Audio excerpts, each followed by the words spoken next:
Si le président des États-Unis venait à être assassiné aujourd'hui, certes, le pays serait sous le choc, la bourse des valeurs prendrait un coup, quelques pays innocents seraient bombardés et envahis ça et là, mais les Américains iraient au travail demain.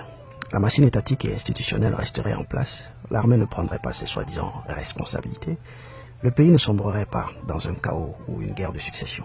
En réalité, même si vous arrangez pour basser et éliminer jusqu'à 15 successeurs, il y aurait un 16e et même un 17e remplaçant, sans remue-ménage. Le système est calé. On n'a pas besoin de 241 ans d'histoire commune pour atteindre une telle maturité sociale.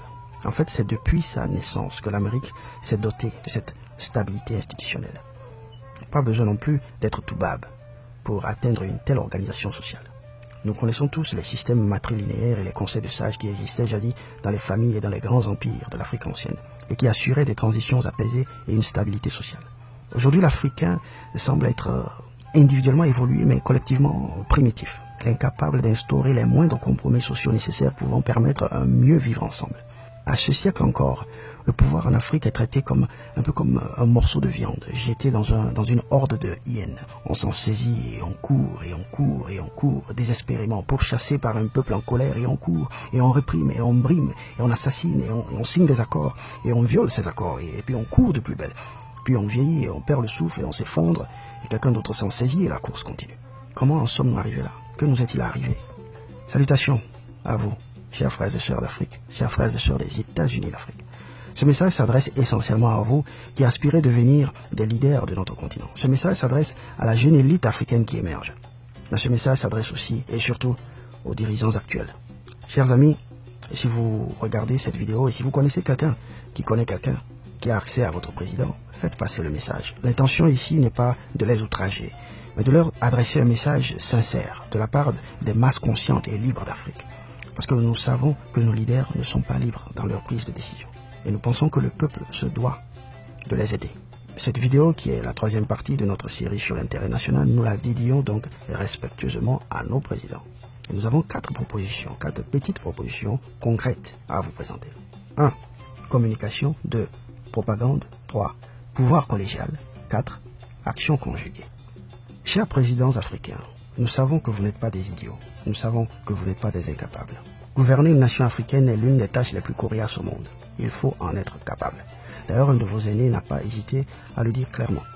Je commencerai par dire que ne dure pas au pouvoir qui veut, mais dure qui peut. On vous a souvent accusé de ne poursuivre que vos intérêts personnels. Mais qui, sur cette planète, peut honnêtement affirmer qu'il ne vit et ne travaille que pour l'intérêt des autres? Celui-là serait non seulement un menteur, mais un menteur dangereux. Vous avez le droit de poursuivre votre intérêt. Il faut seulement que vous arriviez à bien discerner ce qui constitue réellement votre intérêt personnel. Nous savons que vous gouvernez avec un fusil sur la tempe. Nous savons que l'oligarchie occidentale vous impose des marchés et des choix ridiculement suicidaires. Les masses africaines le savent. Ce n'est pas la peine de le cacher.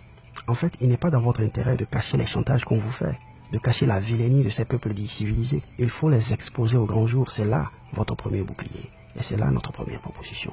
Communication, communion, connivence avec vos peuples. La stratégie favorite des preneurs d'otages, que ce soit avant ou après l'enlèvement, c'est d'isoler la victime de son groupe d'appartenance. Chers présidents africains, ne vous laissez pas isoler. Ne devenez pas étrangers à vos peuples. Vous êtes des employés du peuple. Rompez le silence. Rendez compte au peuple des chantages indécents que vous infligent ces prédateurs de l'oligarchie occidentale. Révélez à la face du monde les menaces barbares que ces gens dits civilisés vous profèrent. Nous étions dans un pays, si nous voulions affronter ces organisations internationales, si nous voulions affronter des multinationales pour mieux négocier le prix de l'or, le prix du coton, il nous fallait un consensus national. Nous avons vu, quand il y a eu des velléités, nous avons senti que cela pouvait conduire jusqu'à la limite à la chute du régime. En termes clairs, notre président Alpha Konaré nous dit ici que s'il avait poursuivi les intérêts de son pays, les barbares l'auraient tué. Africa finds herself in a catch-22 situation, you see.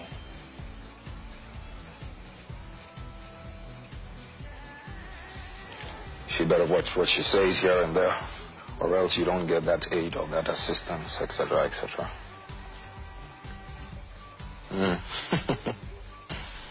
What kind of blackmail is this?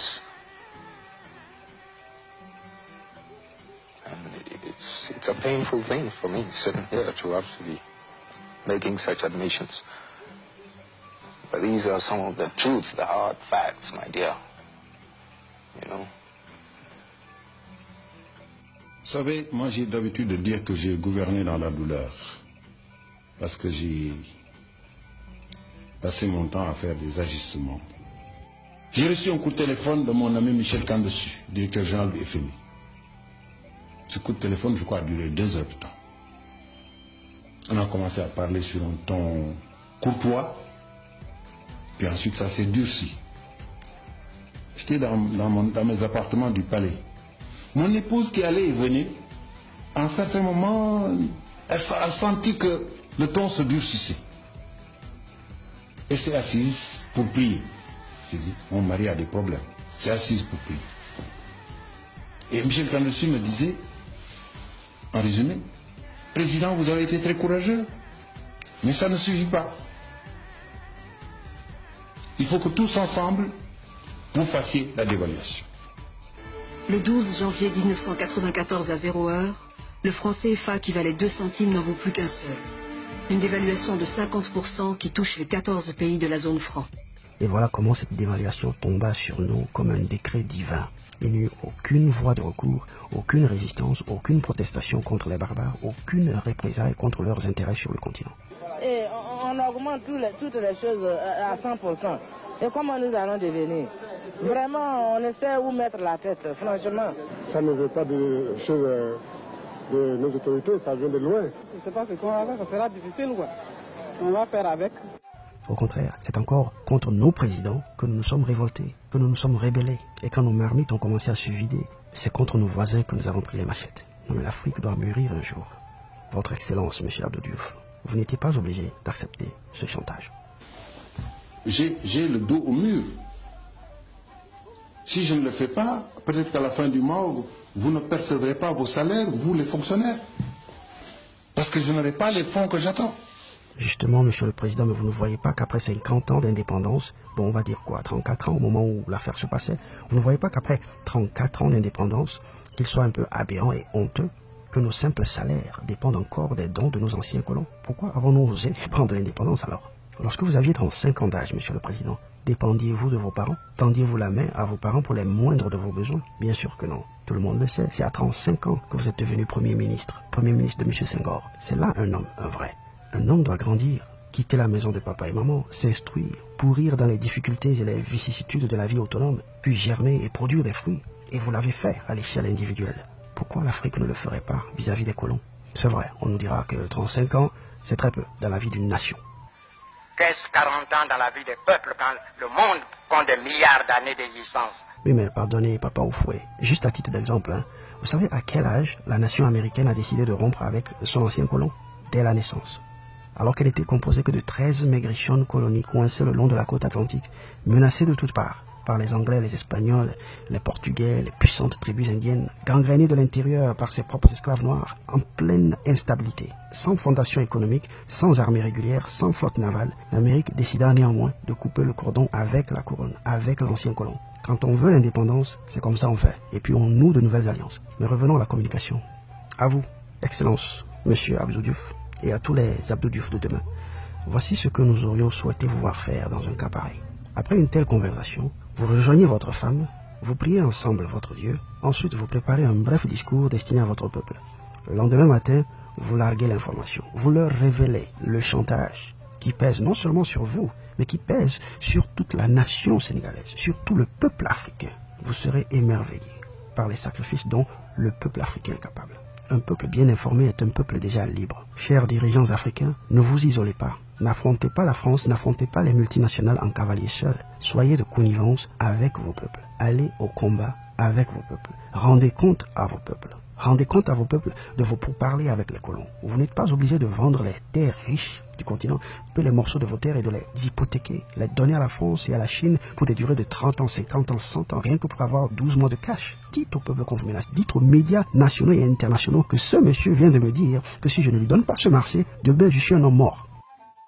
Lorsqu'un président de la République française interdit je suis tombé sur le dos quand j'ai entendu ça. Vous savez que l'Union africaine, qui était à l'époque présidée par son Excellence le président Obiang de la Guinée équatoriale, avait, à propos de la Libye, avait une solution négociée à proposer. Ils ont formé une délégation pour y aller. Et Sarkozy leur dit, je vous interdis de monter dans l'avion, parce que si vous passez l'espace, je vous flingue. Et bien ça s'appelle de l'irrévérence, c'est de l'irrespect. On ne parle pas comme ça à des pays qui sont souverains. Et qu'on voit la barbarie des gens civilisés. Le peuple sortira en masse, le peuple fera du bruit, et la diaspora fera l'écho. Le monde entier sera au courant et témoin de la barbarie des hommes civilisés. Ne l'oubliez jamais, le peuple est et sera toujours plus fort qu'un seul de ses fils. Mettez le peuple de votre côté. On nous dira, oui, c'est naïf, et ça va à l'encontre des règles de la diplomatie. Mais qu'on nous dise qui a établi ces règles de la diplomatie et à qui profitent ces règles. Si ça ne nous arrange pas, ça ne nous engage pas. C'est d'ailleurs ça, la morale de ces barbares. Deuxième point, la propagande. Très brièvement, cher président, nous ne voudrions pas abuser de votre temps précieux. Le point que nous voudrions faire ici, le voici. Subissant ce que vous subissez, sachant ce que vous savez, sachant comment tel collègue a été arnaqué, comment tel autre collègue a été muselé, comment tel autre a été chassé du pouvoir, comment tel autre a été assassiné. Ne voyez-vous pas qu'il est impérieux de former une jeunesse qui puisse résister à cela? Voilà un Macron, à peine âgé de 40 ans, mais déjà pétri à la culture coloniale et à la barbarie de l'oligarchie française. Le défi de l'Afrique, il est totalement différent, il est beaucoup plus profond, il est civilisationnel aujourd'hui. Il nous fera les mêmes chantages. Il envahira s'il faut envahir, il tuera s'il faut tuer. C'est ça la moralité des bourgs. Il pérennisera l'héritage de De Gaulle. Et il le fera de manière plus audacieuse, plus vicieuse, parce qu'il est le fruit d'une évolution. Chaque génération est une évolution de la précédente, à condition qu'elle soit bien entendu conditionnée pour l'être. Chers dirigeants africains, que faites-vous pour conditionner notre jeunesse afin qu'elle fasse mieux que nous, afin qu'elle résiste mieux à nos prédateurs naturels? Il faut éduquer à la base. Il faut élever le niveau de pensée politique de nos peuples. Il y a une sorte d'élitisme mandarinal malsain que nous avons conservé depuis l'époque coloniale et qui consiste en ceci. Les rares illuminés veulent rester les seuls illuminés. Non, mes chers présidents, vous qui êtes en contact direct avec les turpitudes de la géostratégie mondiale, trouvez le moyen d'enseigner à vos peuples comment se défendre. Lorsqu'on voit M. Kémy Séba, qui s'ébat devant des jeunes étudiants et élèves, dans des propos lourds d'informations et des analyses géostratégiques très avancées, on pourrait avoir l'impression qu'il prêche à des sourds. Mais erreur, il est en train d'élever leur niveau de pensée. Ces jeunes Africains qui écoutent Kémy Séba, ils ne possèdent peut-être pas les derniers portables et les tablettes de dernier cri, mais ils savent et comprennent que c'est le sang des enfants du Congo qui est versé dans ces gadgets.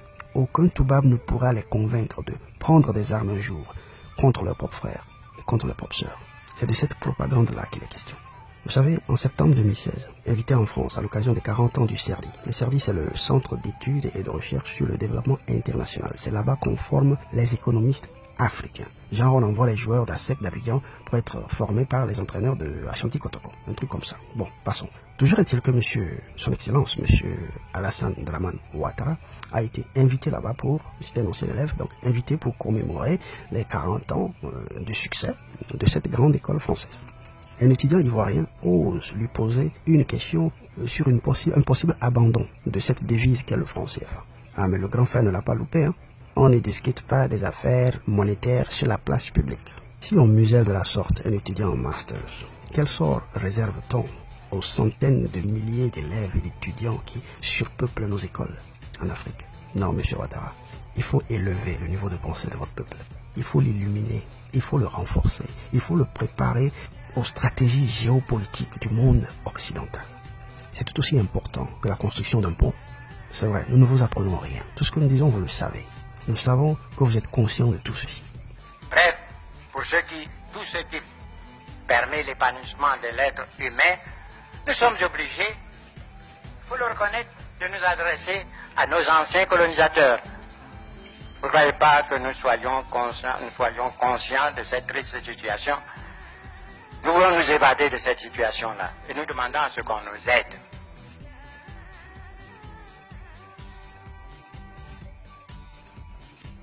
Nous savons que vous n'êtes pas libre de vos actions, que les multinationales vous tiennent en laisse et vous menacent parfois de mort si vous ne servez pas leurs intérêts. Que faire alors? Ceci nous amène à la troisième proposition. Pouvoir collégial. Institution forte, Un seul cerveau ne peut pas à lui seul décider de la destinée de toute une nation. C'est contre-productif. Vous avez certainement vos aptitudes, nous le savons, vous avez vos talents, nous le savons, mais vous n'avez pas toutes les aptitudes et vous n'avez pas tous les talents. Nous avons besoin de nos George Washington pour commander nos armées, de nos Thomas Jefferson pour asseoir nos fondements et nos lois fondamentales, de nos Alexander Hamilton pour asseoir nos finances. Nous avons besoin de nos Benjamin Franklin pour gérer notre diplomatie et nos relations extérieures. Et ainsi de suite. Tout ceci avec un objectif fondamental commun. L'intérêt national, l'intérêt de la patrie, l'intérêt du continent, l'intérêt de moi et de mon voisin parce que c'est tellement lié. Il nous faut des institutions fortes qui garantissent la pérennité de notre philosophie politique. De telle sorte que quand le barbare assassine un Sankara aujourd'hui, dès demain il y a un deuxième Sankara qui est au pouvoir, tranquille. Sans remue-ménage, le même système continue, la même politique continue, la même idéologie continue. C'est la meilleure manière de décourager ces coups de force fomentés de l'extérieur. Les colons doivent savoir que c'est à tous nos peuples qu'ils ont affaire et non à une poignée de personnes. Et c'est ensemble que nous pouvons prendre ces mesures. Ce qui nous amène au dernier point, dernière proposition, action conjuguée, action groupée, unité, complicité sous-régionale, complicité régionale, complicité africaine. Si le Burkina refuse un marché parce que ça ne l'arrange pas, le Togo ne doit pas prendre ce marché. Le Bénin ne doit pas prendre ce marché. Le Mali ne doit pas prendre ce marché. Comme disait l'autre, on fait de la compétition ruineuse entre nous. Un pays africain refuse de prendre votre offre pour exploiter son pétrole, votre offre de 10%, il refuse. Vous traversez la frontière, un autre pays africain vous ouvre les bras, venez prendre. Pourquoi nous faisons des choses comme ça? Je voudrais que notre conférence adopte la nécessité de dire clairement que nous ne pouvons pas payer la dette. Même pas dans un esprit belliciste. Ceci pour éviter que nous n'allions individuellement nous faire assassiner. Si le Burkina Faso tout seul refuse de payer la dette, je ne serai pas là à la prochaine conférence. Par contre, avec le soutien de tous, dont j'ai besoin,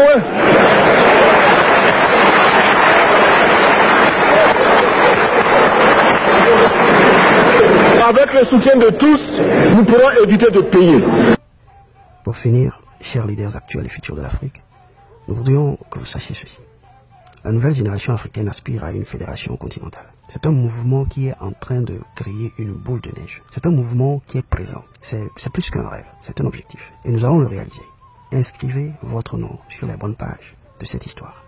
L'Afrique doit au monde une révolution. Notre mission de la jeunesse actuelle, c'est de créer une nouvelle condition, que l'Afrique soit forte et puissante. Ceux qui ont fait les États-Unis à Philadelphie, le plus vieux, c'était Benjamin Franklin, il avait 80 ans. Le jeune qui venait après lui avait une cinquantaine d'années, Washington, qui serait le premier président. Les autres, les techniciens, les autres leaders là, avaient 30 ans, 33 ans. Madison, Hamilton, l'avocat de New York, avait 30 ans. Madison, qui serait le 4e président américain, il avait 33 ans à l'époque. Ce sont des jeunes qui ont fait les États-Unis. Ils ont décidé, faisons les États-Unis d'Amérique, faisons. Qui a tort? Est-ce que c'est le bon moment? Est-ce qu'on est corrompu? Est-ce que c'est... Faisons.